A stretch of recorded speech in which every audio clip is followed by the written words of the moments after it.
So, have we all seen JP Miller's newest bullshit? The audacity. I have to say,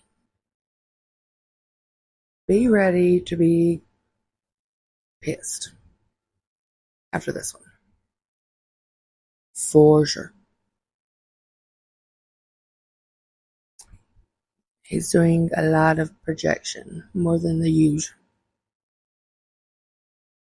As far as to say that she was putting Apple AirTags on his car and that she was following him.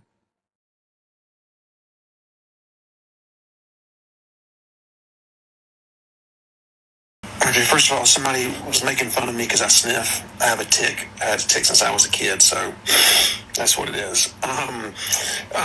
At some point, we're going to have to recognize in time that this story is about mental illness awareness more than anything else. My wife was diagnosed with bipolar 2 disorder, schizophrenia, dependent personality disorder, and several other diagnoses by different doctors at different times all throughout the past 7 years. The two diagnoses that stayed with her every single year was schizophrenia and bipolar 2. Bipolar 2 is where you're super high and you want to give away $1,000. The low is you want to end your life.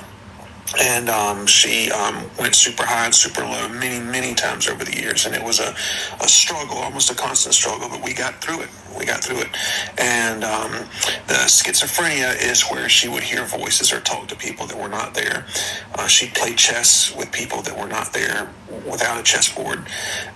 She would sometimes forget who I was or forget that I was her husband. She'd forget who she was.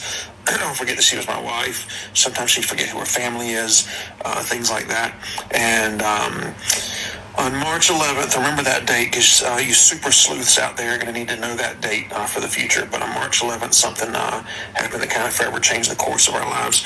And she went really deep into the schizophrenia and was delusional and accusing me of certain things, slashing tires or sending a naked picture or stalking her, things like that I didn't do.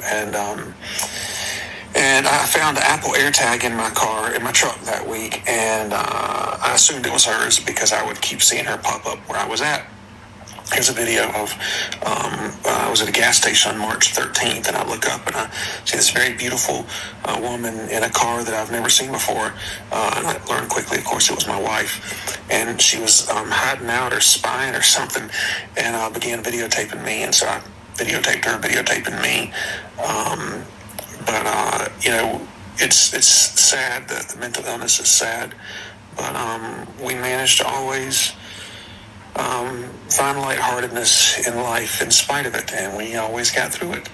And I would do things like sometimes I had to play into the delusion, like pretend like I was a double agent who quit their job to marry this beautiful girl, and I'd have to show her our marriage license. And one time I even wrote a resignation to an agency saying that I can no longer work for you because I fell in love and wanted to get married, and things like that. It would help her take her medicine when she would come off of it. And I learned that about 2 years into the marriage. And we worked hard to keep her on her medicine. We worked very hard to keep her enjoying her life. She didn't have to cook a single meal. She didn't have to clean. She didn't have to work.